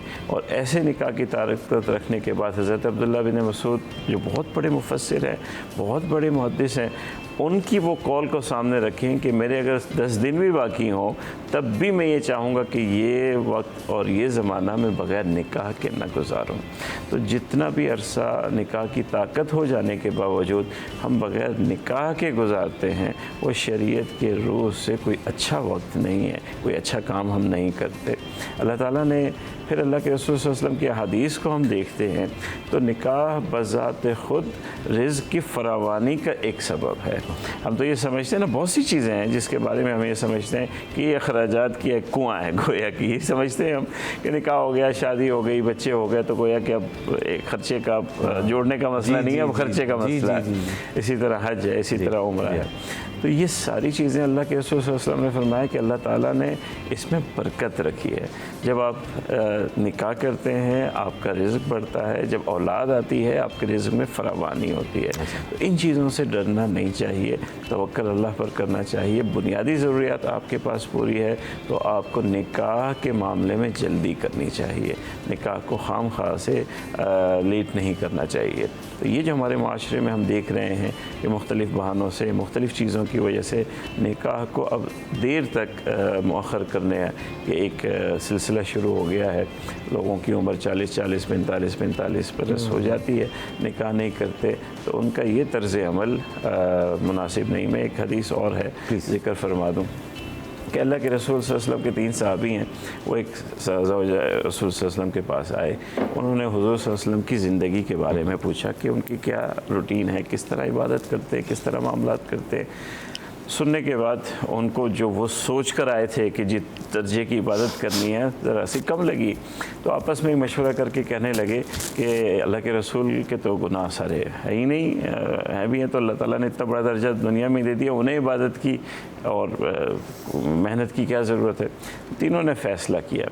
उनमें से एक ने यह फ़ैसला किया कि मैं निकाह नहीं करूँगा, ना बीवी होगी, ना बच्चे होंगे, ना उन पर वक्त सर्फ होगा, सारा वक्त मेरा इबादत के लिए। तो अल्लाह के रसूल सल्लल्लाहु अलैहि वसल्लम को जब ये बात मालूम चली कि वो निकाह छोड़ने का इरादा इसलिए रखता है कि इबादत करे, हालांकि कितनी अच्छी बात है, मगर अल्लाह के रसूल ने सख्त ममानियत फरमाई, नापसंद फरमाया और फरमाया कि उसी तरह दुनिया में रहो जिस तरह से मैं रहता हूँ, उसी तरह से तारे मामलात करो, इबादत भी उसी तरह से करो जिस तरह से मैं करता हूँ। तो अल्लाह के रसूल सल्लल्लाहु अलैहि वसल्लम की ये सुन्नत है और इस बारे में हमें वही सादगी इख्तियार करनी चाहिए जो अल्लाह के रसूल की तालीम है और वही सारे मामलात अपनाने चाहिए जो अल्लाह के रसूल की तालीमात है इस मामले में। मुफ्ती साहब, हम ये भी देखते हैं, जैसे आपने अर्ज़ किया कि निकाह के हवाले से बड़ा खूबसूरत टॉपिक है, फिर मैं मैडम की तरफ भी आऊँगा। हमारे यहाँ लोग जिस तरह महंगाई उरूज पर जा रही है और मर्द और हज़रात हम ये देख रहे हैं कि वो इज्तनाब कर रहे हैं कि यार ये तो ख़र्चा है और ये चीज़ें, जैसे आपने इतनी प्यारी बात की है सुन्नत रसूल सल्लल्लाहु अलैहि वसल्लम ने उन्हें क्या फ़रमाया सारी चीज़ें, तो हम फिर इन चीज़ों को देखकर ये चीज़ों को भूल रहे हैं या छोड़ रहे हैं। तो ऐसे में फिर बंदा कहाँ किस मकाम पर हो सकता है, मतलब क्या होगा? निकाह को भारी हमने कर दिया है, ठीक है, हमारी रस्म और रवाज ने कि बरी होनी चाहिए, इतना बड़ा वलीमा होना चाहिए, फिर ये मेहंदी और फिर उसके बाद मायों और उसके बाद पता नहीं क्या क्या 40 दिन तक तो ये तकरीबात ही चलती रहती हैं, फिर सबके सूट और फिर ये सब। इसे छोड़ करके सादगी की तरफ आना चाहिए। देखिए, किसी सुन्नत अमल को और एक ऐसे अमल को जो आपको मुकम्मल करती है, आपके ईमान को मुकम्मल करती है, इन इजाफी रस्म व रवाज की वजह से उससे छोड़ के जाएंगे तो ज़िंदगी में आप बेसुकून रहेंगे। इन चीज़ों को छोड़िए जिसने निकाह को, शादी को मुश्किल बना दिया है। बस एक फ़ैसला कर लीजिए कि मैंने लोगों की नहीं सुननी है। क्या अपनी ज़िंदगी में आप ये फ़ैसला कर लीजिए, लोग जो कहते रहे उससे क्या फ़र्क पड़ता है, आप इसे छोड़ दीजिए, आपकी ज़िंदगी में बड़ी राहत हो जाएगी। क्या बड़ी राहत हो जाएगी, तो इसे सादा कीजिए। डॉक्टर साहिबा, आपकी तरफ रुजू करेंगे क्योंकि आप माशाल्लाह PhD आपने सीरत नबी सल्लल्लाहु अलैहि वसल्लम में आपने किया है, खूबसूरत। हम ये देख रहे हैं कि नौजवान तबका, लड़कियां लड़के शादी से डर रहे हैं या खौफज़दा हैं, महंगाई का इम्पैक्ट है, गुर्बत की वजह है, या मुझे शादी नहीं करनी, मैंने हालात देखे हैं, घर नहीं बस रहे, भाई मुझे तो करनी नहीं है, मम्मा मुझे शादी नहीं करनी, मैंने अकेली ज़िंदगी गुजारनी है। ये लड़का कहता है अभी मुझे ज़रूरत क्या, जैसे हमारे मुफ्ती साहब ने फरमाया कि लोग जो हैं वो इससे कि यार अभी और कुछ जमा हो जाए, कुछ इकट्ठा कर लें, 17 जोड़े भी बनाने हैं, तो जनाब बरी भी जानी है और फलाना इतने सारे पैकेजेस। देन इसमें आप क्या हमें देखने वालों को? बिस्मिल्लाहिर्रहमानिर्रहीम, अस्सलाम वालेकुम। और आपका मौजू बहुत खूबसूरत है, इसलिए कि ये हमारे माशरती मसाइल हैं, और जब माशरती मसाइल की बात होती है तो हमको ऐसा काम करना चाहिए कि जिससे निकाह आसान हो और ज़िना मुश्किल हो। मगर हमारे यहाँ हम ये देखते हैं कि गुनाह आसान है और निकाह ज़्यादा मुश्किल है। तो सबसे पहली बात तो ये है कि हमको अपने हर काम में आसानी पैदा करनी चाहिए, सादगी पैदा करनी चाहिए। और जब आसानी और सादगी पैदा करने की बात होती है तो देखिए, ना मेरी मर्ज़ी चलेगी ना आपकी मर्ज़ी चलेगी, मर्ज़ी सिर्फ अल्लाह की चलेगी। और जब अल्लाह रब्बुल इज़्ज़त की मर्ज़ी चलेगी तो ये 17 जोड़े 15 जोड़े और इतना बड़ा वलीमा और उतना बड़ा वलीमा, इस सब की कोई गुंजाइश नहीं रह जाती। परवरदिगार आलम ये चाहता है, अल्लाह के रसूल सल्लल्लाहु अलैहि वसल्लम ये चाहते हैं, और हमारा दीन ये चाहता है, हमारी शरीयत ये चाहती है कि ज़िंदगी को आसान बनाया जाए।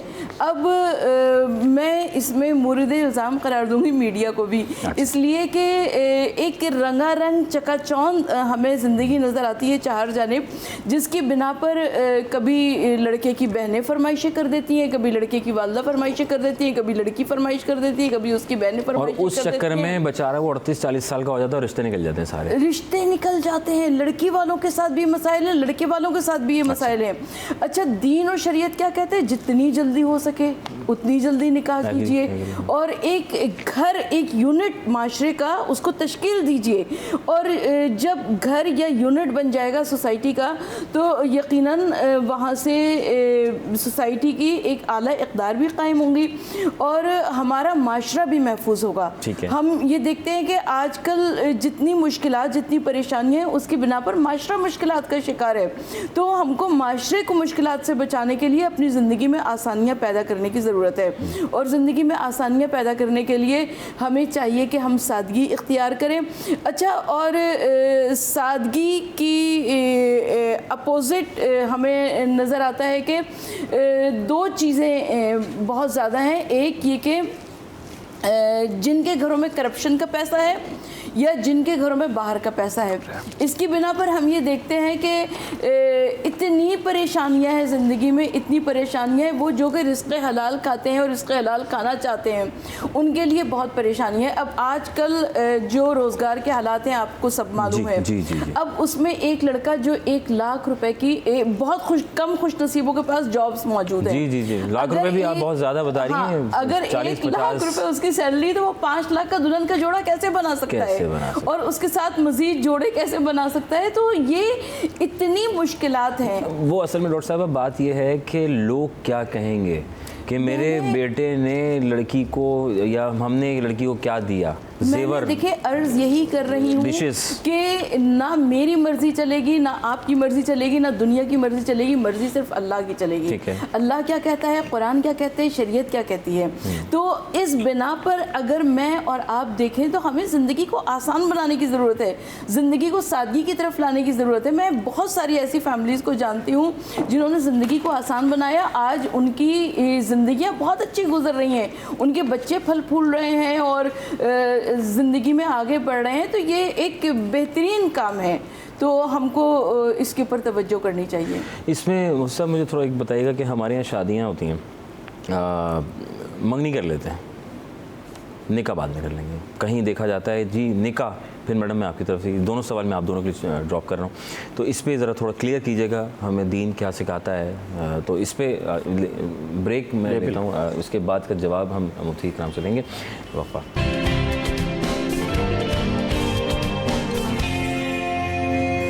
Welcome back once again city at 10। आपका मेज़बान नज़र अली बेग आपकी खिदमत में हाजिर है और खूबसूरत सा टॉपिक है शादी।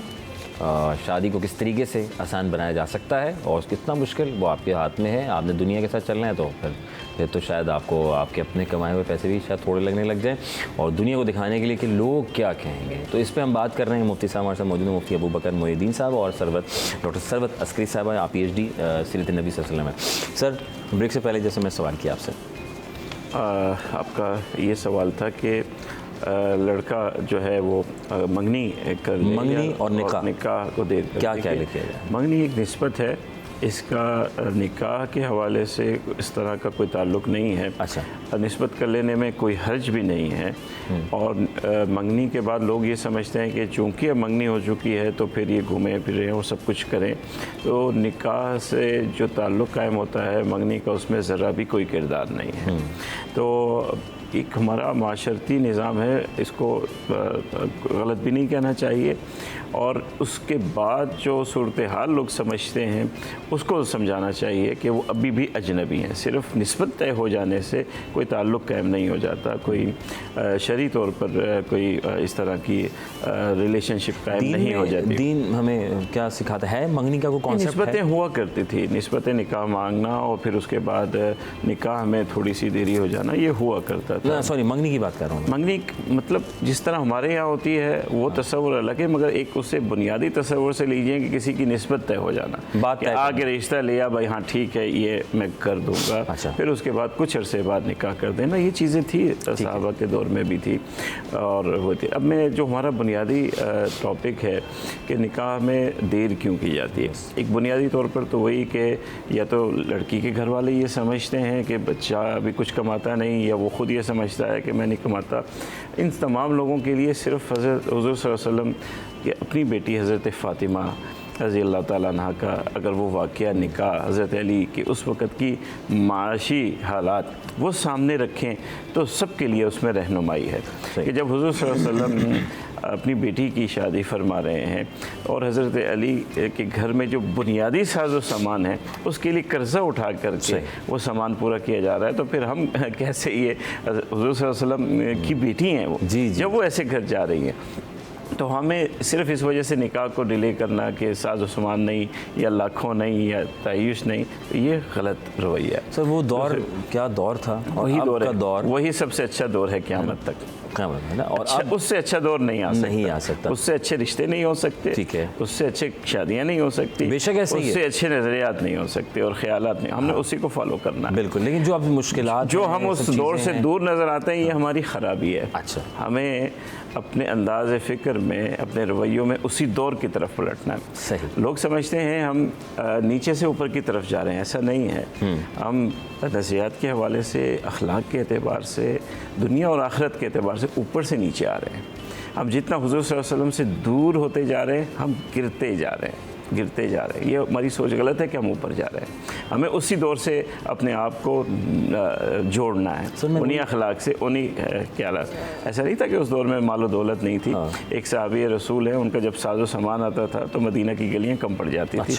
ऐसे मालदार भी मौजूद थे, ऐसा नहीं है कि लेकिन जिस तरह से दौलत को बढ़ता गया, जिस तरह से अखलाक अपनाए गए, वही इस्लामी मुआशरा। लेकिन अब ये कितनी मामलात के, अभी जितनी मुश्किलात आन पहुँची हैं, तकलीफ़ें हैं, परेशानियां हैं, पहले आसानियां थी, जैसे आपने अर्ज़ किया कि जो सहाबा कराम का दौर था वो बड़ा एक, और फिर हम देखते हैं कि एक अब सब एक कमाता था, सब खाता था, सब खाते थे। अब सब कमा रहे हैं, फिर भी जो है नहीं, आसानियाँ नहीं थी। हज़रत फ़ातिमा रज़ी अल्लाह ताला अन्हा के पास हुज़ूर सल्लल्लाहु अलैहि वसल्लम पहुँचे। अच्छा, चक्की पीसने की वजह से हाथों पे छाले हैं। अच्छा, आज हमारी किस बेटी के हाथ पे छाले होते हैं? ठीक है, कोई एक भी बेटी होगी जिसके हाथ पे चक्की पीसने की वजह से कि गंदम आए खुद ही उसने सुबह पीसनी है, उसी से फिर रोटी बनानी है, कौन सी हमारी बेटी ऐसी आसानी, ऐसी मुश्किल में होगी? लेकिन सब्र था, सब्र था, और उसे मालूम था, हुज़ूर सल्लल्लाहु अलैहि वसल्लम की तालीमात थी कि इसमें क्या अजर है।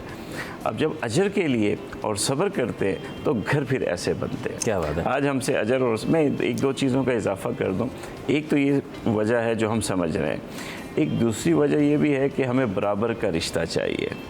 ये भी बहुत बड़ी रुकावट है कि आपकी शादी की अच्छी उम्र, मैंने ऐसे कई घराने देखे हैं कि जब रिश्ते की, अगर आज हम माशरे की बात करें तो 20 से 30 तक की उम्र जो है ये बेहतरीन है कि आपकी निस्बत और निकाह हो जाना चाहिए। ठीक है। मगर इस बेहतरीन उम्र को हम, हमारी बच्चियाँ खुसूसन उस घर के लोग के भाई बेहतर नहीं आ रहा, अभी वो ये नहीं कमाता, उसके घर में ये है, उसकी बहनें ज़्यादा हैं, उसके ये मसला है, उसके घर का ये ख़ानदान का मसला है, हमारे कबीले से नहीं है, हमारे नहीं, इन सब चीज़ों की वजह से ये उम्र गुजार देते। अच्छा। फिर 30 के बाद एक शर्त जाती है, 2 शर्त जाती है, 30 शर्त, फिर 35 के बाद कहते कोई दूसरी वाला भी मिल जाए, कोई तीसरी वाला भी। अपने हाथों हम अपने बच्चों के मुस्तकबिल तबाह कर रहे हैं। तो हमें इस बारे में ज़रूर सोचना चाहिए। अल्लाह के रसूल सल्लल्लाहु अलैहि वसल्लम ने फरमाया, जब ऐसा रिश्ता आ जाए तुम्हारी औलाद का जिसमें तुम्हें कोई खामी नज़र ना आए, हकीकी खामी, तो फिर आपको बिस्मिल्लाह करके कर देनी चाहिए। डॉक्टर साहब आपकी तरफ रुजू करेंगे, जैसे मैंने सवाल किया मुफ्ती साहब से कि मंगनी और निकाह, कि बहुत से लोग कहते हैं कि यार मैं बाहर जा रहा हूँ तो निकाह कर लेते हैं, या निकाह प्रोलॉन्ग यानी गैप बहुत लंबा आ जाता है। कुछ लोग निकाह कर लेते हैं, कुछ लोग कहते हैं निकाह मंगनी कर ली, ओके फ़ाइन, अब हम आगे। इसमें आप क्या? अच्छा, जैसे कि मुफ्ती साहब ने इरशाद फरमाया, बिल्कुल बजाय इरशाद फरमाया, इसलिए कि मंगनी की कोई शरई हैसियत नहीं है। ठीक है। निस्बतें तय कर लेनी चाहिए और रिश्ता तय हो जाता है, लेकिन जो महरम ना महरम का ताल्लुक़ है उसको बरकरार रहना चाहिए। इसकी बिना पर मंगनी हो जाती है तो होटलों में खाना खा रहे हैं, बाहर घूम फिर रहे हैं, तो ये बिल्कुल नहीं होना चाहिए। निकाह जो है वो अल्लाह की जानिब से है, और निकाह और रुखसती के अंदर ज़्यादा फ़र्क नहीं रखना चाहिए। और बहुत सारी जगहों पे ये होता है कि जी पेपर्स बन रहे हैं, लड़का बाहर है, उसकी बिना पर, तो अब वो तो ज़ाहिर मजबूरियाँ हैं, मगर उसके बावजूद जब निकाह हो गया तो लड़की को ब्याह कर ले आइए, इसलिए कि कोई भी कहीं पर भी एक शादीशुदा मर्द और जन को दूर रखने का कोई जवाज़ नहीं है। तो हमको ये चाहिए कि निकाह के बाद रुखसती में जल्दी कर लेनी चाहिए, और रुखसती अलल ऐलान, रुखसती नाम ही है इसलिए कि अलल ऐलान निकाह किया जाता है ना, तो छुप के शादियां जो होती हैं वो उसका हमारी शरीयत में कोई गुंजाइश नहीं है। अच्छा, और कोर्ट मैरिज वगैरह ये अलल ऐलान, ऐलान, हाँ अलल ऐलान। और मुफ्ती साहब मौजूद हैं, वो बहुत अच्छी तरह बताएंगे, इसलिए कि जब शरई तौर पर शादियां होती हैं तो यकीनन उसमें अल्लाह ताला की बरकतें और रहमतें शामिल हुआ करती हैं।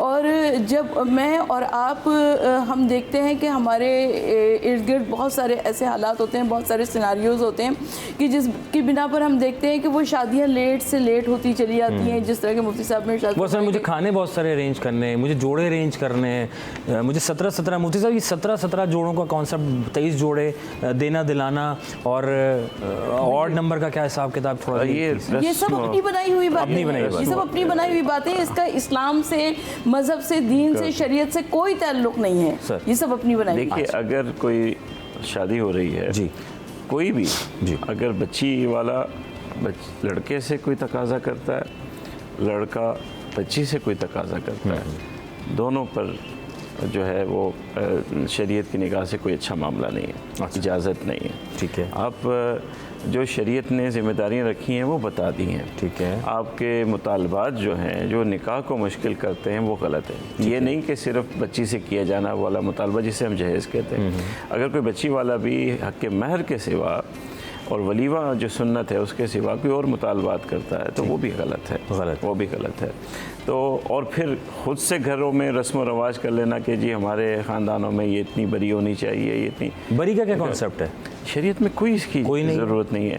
हाँ, अगर अल्लाह ने आपको दिया है, आप देना चाहते हैं, ममानियत भी कोई नहीं है, बगैर किसी के मांगे आप दे रहे हैं, ठीक है, आप दें अपनी बेटी को, आप बच्ची। मेहंदी माइयों का क्या कॉन्सेप्ट है साहब, ये बताइए सर। ये मेहंदी माइयों में लड़की जो है वो माइयों में ये कोई एक निकाह जो सुन्नत है, इबादत है, नेक अमल है, ये उसकी ऐसी चीज़ें हैं जो उसे परागंदा कर देती, ख़राब कर दी। हमारी मेहंदी माइयों में होता क्या है, कौन सी उस निकाह की जो आप निकाह करने जा रहे हैं, आप एक इबादत करने जा रहे हैं, कौन सी नमाज के लिए मेहंदी मायों है, ये कौन सी ऐसी चीज़ें हैं, कौन से हज उम्रे के लिए आपने ये सोच इसको एक तरफ कर दिया कि एक इबादत होने जा रही है। ठीक है, एक सुन्नत पूरी होने जा रही है जिसको बाकायदा एक इबादत कहा गया है, जिसका सवाब है, वलीमा एक सुन्नत है।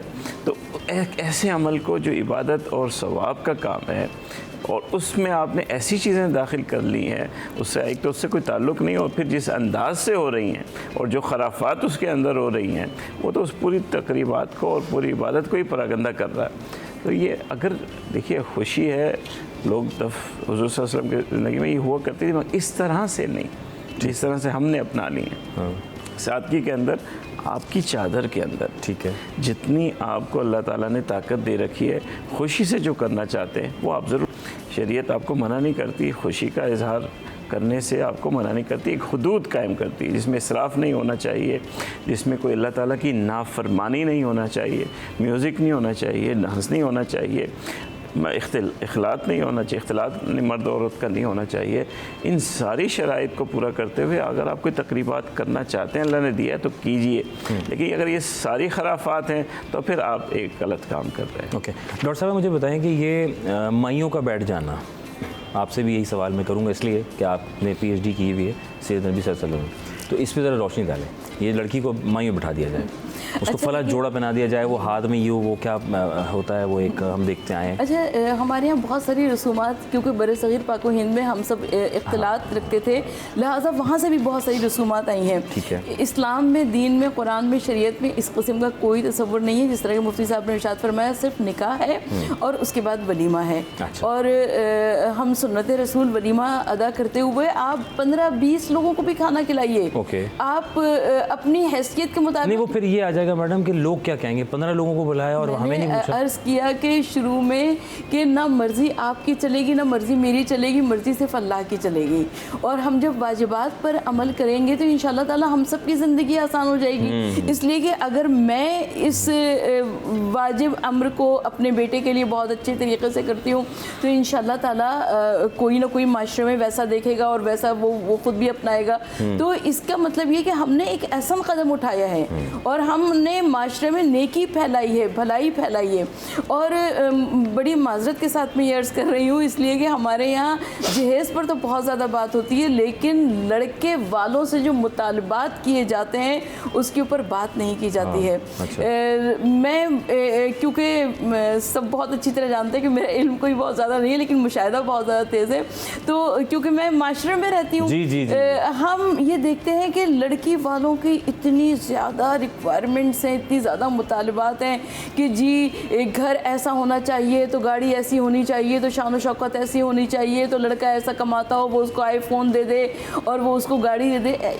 अल्लाह के वास्ते ज़िंदगी को आसान फिर जांचते भी है ना सुबह का नाश्ता ले जाने के बाद कि उसका कमरे में बेड ऐसा है, बड़ा कमरा है, अच्छा है भाई, अच्छी जगह शादी, बड़े अच्छे लोग मिले, मुझे बड़ा पसंद आया सब चीज़ें। अच्छा देखिए, पहली बात तो ये कि ये नाश्ते का भी इस्लाम में कोई कॉन्सेप्ट नहीं है, इसलिए कि खुशी में ले जा तो सकते हैं ना, खुशी में ले जा सकते हैं, कोई ऐसी ममानियत मना भी नहीं है, मना नहीं है, लेकिन इसकी बिना पर आप किसी की बेटी की जिंदगी है चीरन कर दें, हराम कर दें, ये तो नामुमकिन बात है। खुदा ना खासा किसी की बात किसी से कुछ निकल जाए और उस घर में, हाँ बहुत वक्फा बहुत ज़रूरी है, वक्फे के बाद दोबारा आएंगे फिर ये जानेंगे कि हक महर, और जैसे मैडम ने कहा जहेज़ की बात की है तो बहुत से लोग जो कहते हैं कि ये जो सेट है मुंह दिखाई बस यही सब कुछ हो गया, तो ये हकीकत है या नहीं है, या उसका अलग सिलसिला वक्फा।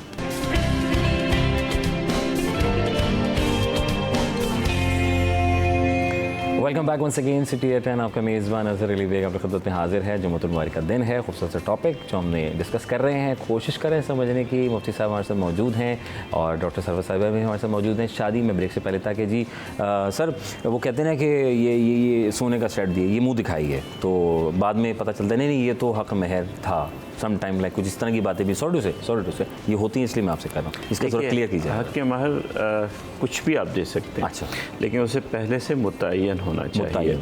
मुतय्यन निकाह के वक्त आप मुतय्यन करके बता देंगे इतना है।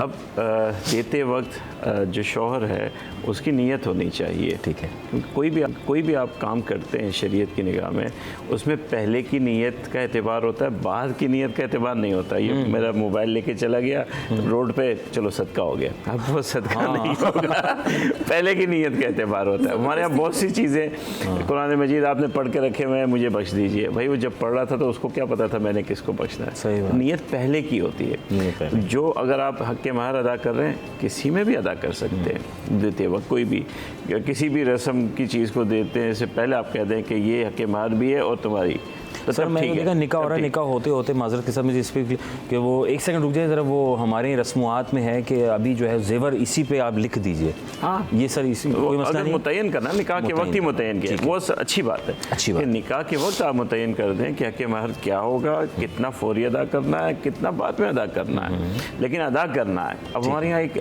गलत चीज़ ये हो गई है कि बच्ची के जो वालिदैन हैं वो बहुत बड़ा हक महर लिखवाते हैं और उसे कहते हैं कि इंदत तलब, और निगाह में ये होता है कि वो तलाक नहीं दे पाएगा क्योंकि वो ये अदा नहीं कर सकता। ये हक के महर की जो बुनियादी रूह है उसको आपने तबाह कर दिया। तो ये हक महर इसलिए नहीं है, हक महर तो उस बच्ची का हक है जो उसे मिलना चाहिए और फ़ौरन मिलना चाहिए। चलें आप कह देते हैं इंदत तलब भी, वो भी ठीक है, उसकी भी इजाज़त है, लेकिन उसे मिलना चाहिए। इस तरह की सिक्योरिटीज़ में इसको इस्तेमाल नहीं करना चाहिए। एक दूसरी बात हक महर के बारे में हमने ये कह दिया कि शादियों में हम लाखों उड़ा देते हैं, लाखों दुनिया को दिखाने के लिए, दुनिया को दिखा, जो एक दिन में या चंद दिन में खाता है, रोडों पे बह जाता है, दरख्तों पे दीवारों पे लग जाता है। जो असल शरीयत ने दो चीज़ें रखी थी, एक वलीमा और हक महर, उनको हमने बिल्कुल बराए नाम कर दिया है, शरीयत की चीज़ों को बराए नाम कर दिया है, और जो फजूलियात हैं उसमें आपने बेतहाशा खर्च कर दिया, और दोनों फैमिलीज़ के ऊपर बोझ आ जाता है। हक महर अच्छा होना चाहिए, मुनासिब होना चाहिए, ताकत में होना चाहिए, और उस बच्ची का हक है उसे मिलना चाहिए, उसे देना चाहिए। ठीक है सर, कॉलर है हमारे साथ, इनको पूछेंगे। अस्सलाम वालेकुम रहमतुल्लाह। वालेकुम सलाम अजहर भाई, कैसे हैं? यही आज कर या भाई माशाल्लाह, क्या बात है, एक मरतबा फिर खुश आमदीद। सर सवाल बड़े ज़बरदस्त, आज शादी के ऊपर हम बात कर रहे हैं, कोई माइंड में हो तो प्लीज़ मुफ्ती साहब भी हैं डॉक्टर सर्वत बैंक से हम बहुत कुछ सीखते हैं, और मुफ्ती साहब थोड़ा स्पीकर की आवाज़ खोलिएगा प्लीज़ स्टूडियो की जी। पहले तो सर्वत बैंक को मैं सलाम अर्ज करना चाहूँगा, हमसे बहुत कुछ सीखते हैं। और मुफ्ती साहब आवाज़ आ रही है आपको? आवाज़ नहीं आ रही, एक सेकंड याही भाई, एक सेकंड रुकेगा फाद भाई प्लीज़, स्टूडियो की इसमें आवाज़ नहीं आ रही। देखें इसको, मैं चाह रहा हूँ कि हमारे नाज़रीन को जो है और हमारे जो यहाँ गेस्ट हैं इन तक जो है जी जी जी जी जी आइए भाई, आवाज़ आ रही है? भाई मेरी आवाज़ आ रही है आपको? जी आवाज़ आई आपको? नहीं, अभी भी नहीं आ रही है। हाँ नहीं, आपकी तो मुझे आ रही है। स्टूडियो में क्या देखें चलिए, आप सवाल जी सुन प्लीज़ लीजिएगा और उसको याही भाई सवाल पहुंचा जी, मैं पहले तो अस्करी आपको साहबा को सलाम करना चाहूँगा। मुफ्ती अबू बकर साहब को ने जो बात की ना कि शक्ति के हवाले से बड़ी इंपॉर्टेंट बात की, जो गलतफहमी आपने दूर कर।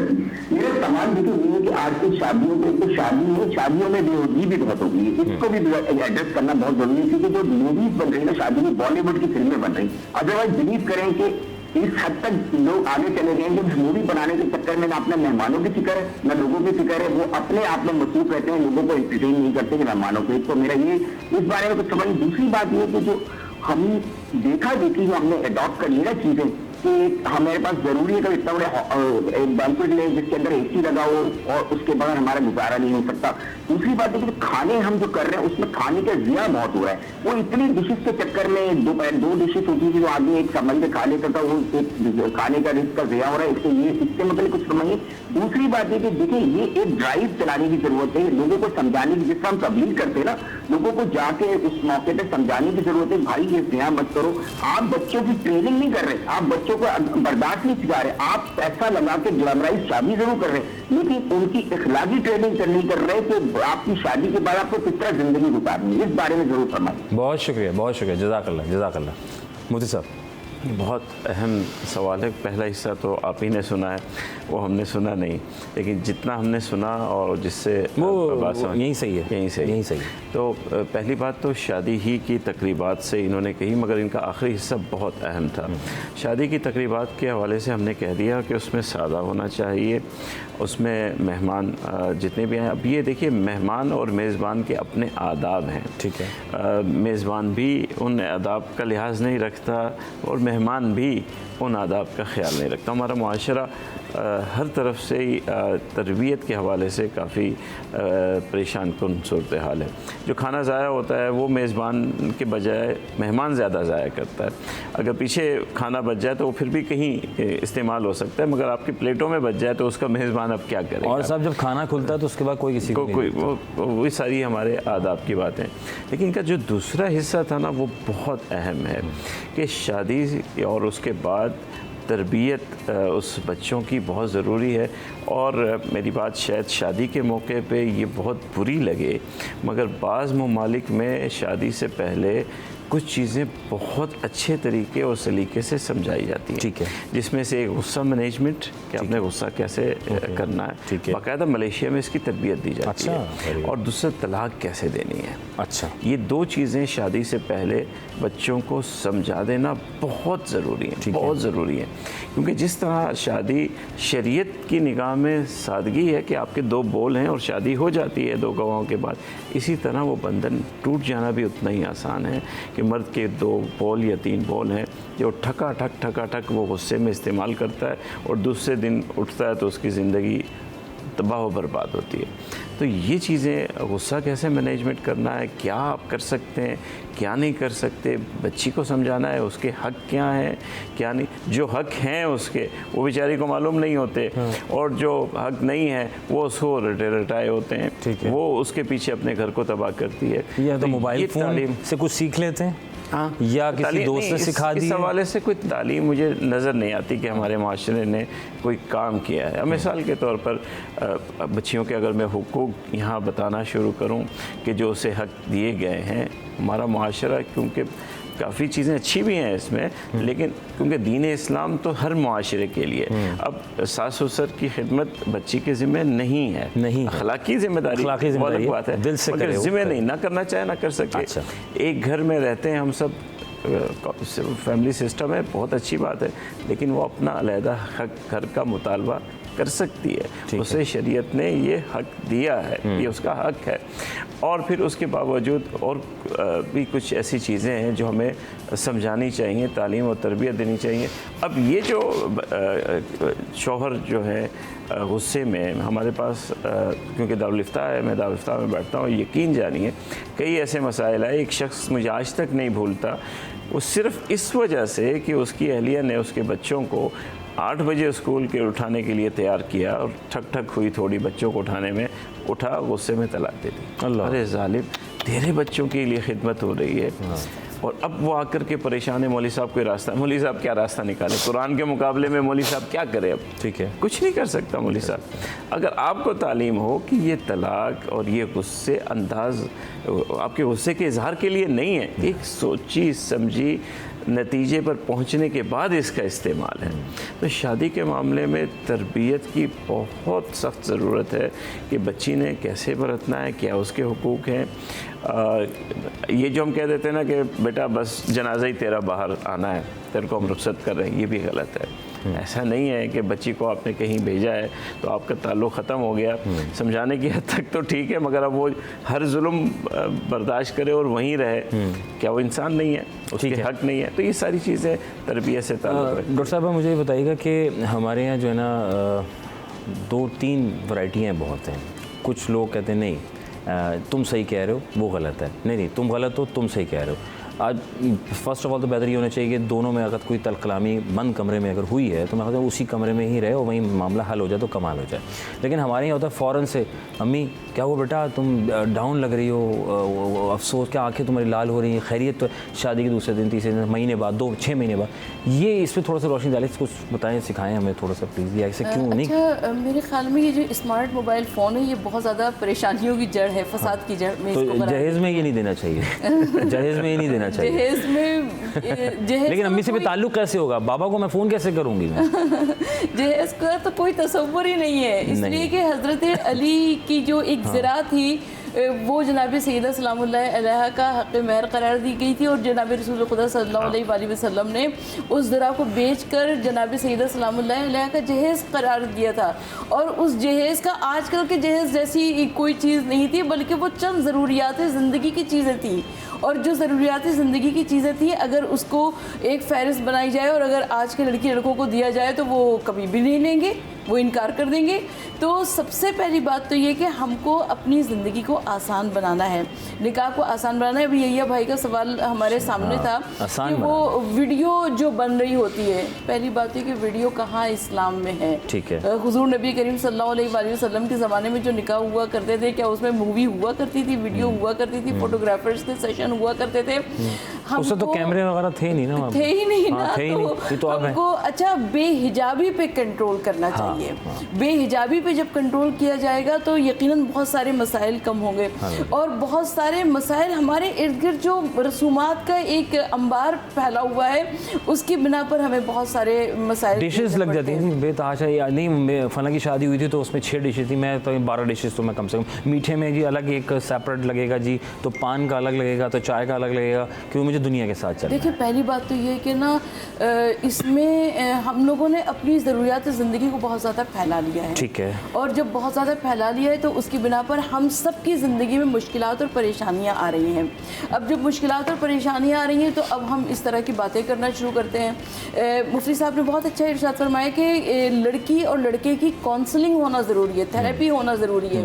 और जब जिस तरह कैरियर काउंसलिंग होती है तो उस तरह से एक शादी, जिस तरह लड़की पार्लर के 10 फेरे लगाती है, जिस तरह से ड्रेस डिज़ाइनर के यहाँ 10 दफ़ा जाती है, बिल्कुल उसी तरीके से अगर कुरान मजीद की तालीम हासिल कर रहे हैं, सूरह निसा, सूरह नूर को तर्जुमे के साथ पढ़ लें तो यकीनन ज़िंदगी की बहुत सारी मुश्किलात आसान हो जाएंगी। बहुत मुश्किलात आसान हो सकती हैं, और आसान को और कितना आसान बनाएंगे। शादी को आसान बनाना है, किसी के कांधों पे जोर नहीं डालना। वफ़ा लेंगे, वफ़े के बाद मज़ीद बात करते हैं।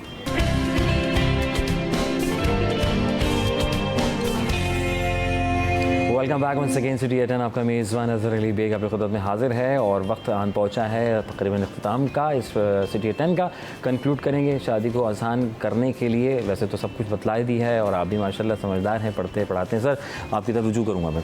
सर किस तरह कैसे आसान को कंक्लूड करें ज़रा प्लीज़ को चीज़ों को।